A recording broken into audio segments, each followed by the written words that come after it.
Merry Christmas. So showing up is hard. It's not easy to literally just show up to things consistently. It's tough to pull ourselves out of bed in the morning and to do all the things that need to be done. And there's a constant stream of new things that need to be done and emergencies that pop up. And it's a lot. And self-awareness is also very, very hard. So while we are doing the things that we need to be doing, while I'm doing the things I need to be doing, if I'm to be the person that I want to be and to have the impact that I want to have, I need to be aware of the impact that I'm having on others. So I need to be aware of the emotional wake that I'm leaving behind me, right?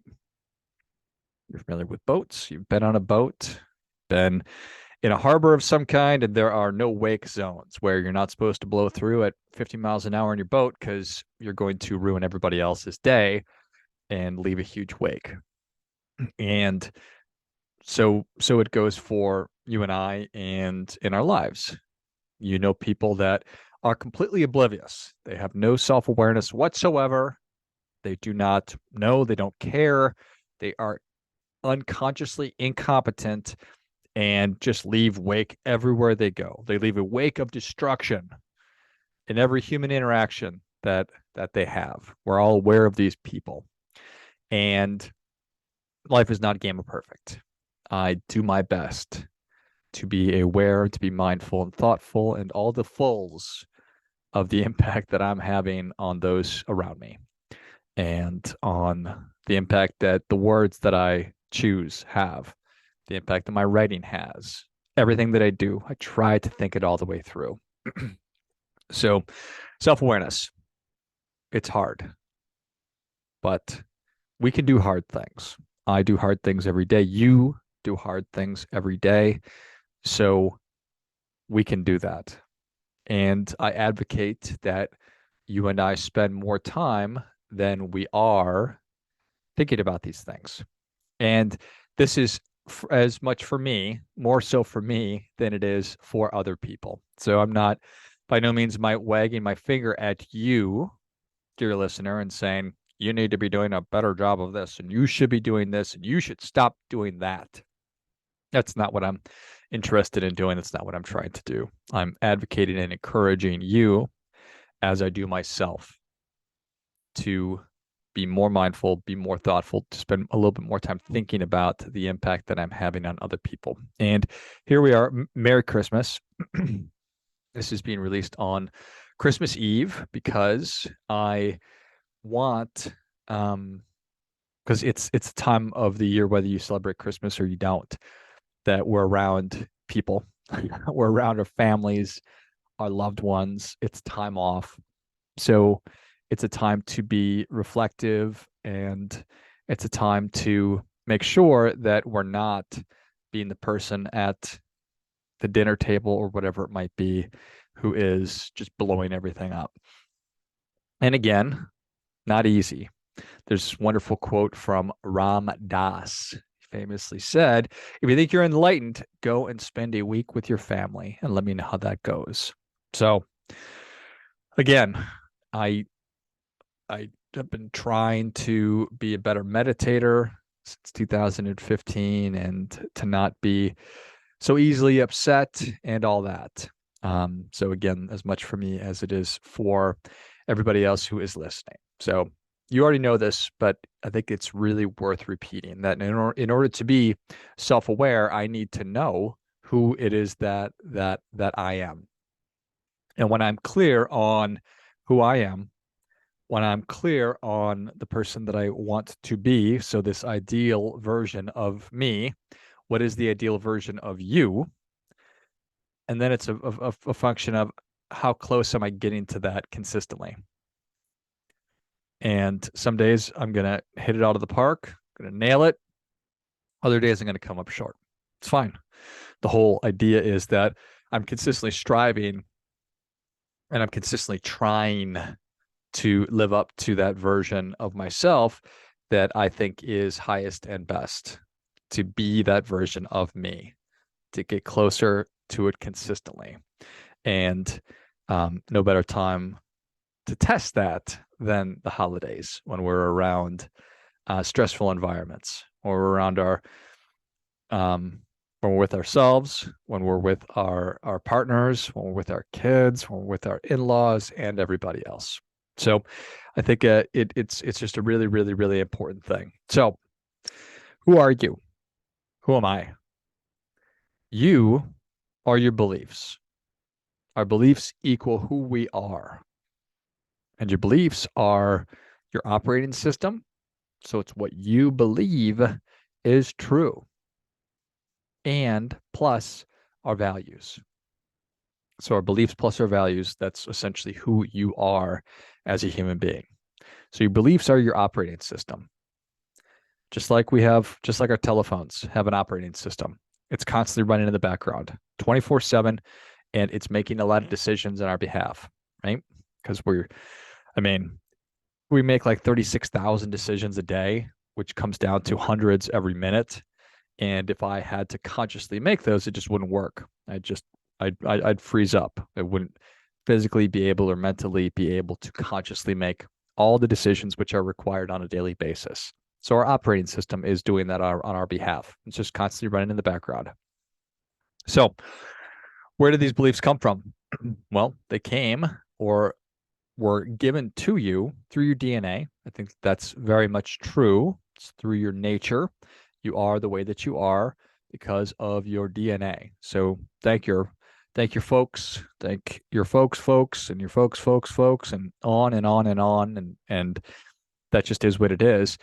And more so, it's again, you're going to be thanking your folks or wanting to punch them in the face, because the majority of your beliefs were given to you between the ages of birth and around 7 years old. So the way you feel about everything in your life is because of your experiences from birth to around age 7. So your feelings about money, well, it's informed by how you observed your parents reacting and dealing with money, relationships, politics, everything. All of these things were downloaded to you, were given to you between the age of 0 and 7. Now, more often than not, if you were to Google beliefs, everything would be, how do I overcome or get over limiting beliefs or negative beliefs? You probably don't need to spend a lot of time questioning or wondering why I have all these wonderful beliefs. If you're a person who thinks, you know what, I am capable of doing everything that I want or anything that I want, I am going to be a healthy, strong person, I'm great with money, I have great, successful relationships, all of these things, it's possible that you are a narcissist or a psychopath or a sociopath, which in a lot of ways, obviously those are negative things, but there are benefits to those things because you are not encumbered by negative or limiting beliefs. The rest of us, people like me, probably people like you, we have limiting beliefs. We maybe think, well, I'm just not good with money, or you know what, I'm not destined for success. That's not for me. And again, in every aspect of life, you can look and point and say, okay, I wonder why I'm thinking the way that I do, or why I'm consistently acting the way that I'm acting, or why I consistently do the same thing over and over again, and apparently I'm expecting a different result. It's because of childhood experiences, things that were given to you through experiences and observations from, again, 0 to age 7. So the work is to really figure out what that is, what those beliefs are. Good news is if you discover that you have negative or limiting beliefs, you can identify them and then work to address them and overcome them and replace the negative or limiting ones with positive or beneficial beliefs. So that is the good news about that. It's a whole neuroplasticity brain thing. It's how everything wires together. So if you're not familiar with that, I would encourage you to spend a little bit of time and dig into that and research, because it's A, is it fascinating, or A, it is fascinating, but also B, very, very valuable.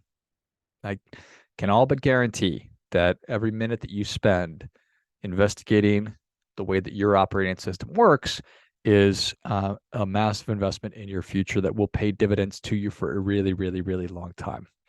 And values, the second half of really who you are, that's really how you view the world. It's the lens through which you view the world and how you decide to place worth on different things.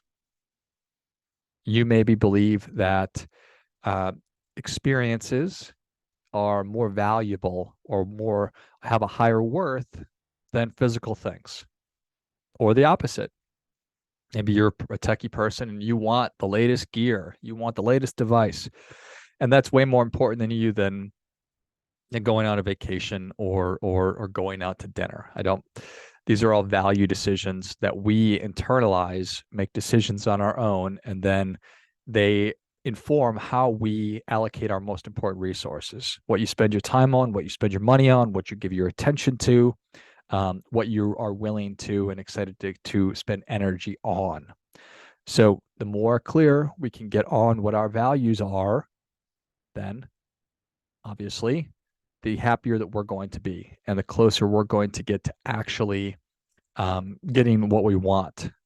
If we are rudderless and we don't spend any time thinking about what our beliefs are, we're just sort of doing what we do, getting what we got, and we're not clear on what is most important to us, what our priorities are. Well, I do not think we're going to get a very, very small chance of actually getting what it is that you really want. So just like with the beliefs, every minute that you spend thinking about, I believe that this is more important than that. These are the things that I'm more interested in spending my time, attention, and money on than those. I think that is an absolutely huge investment in your future.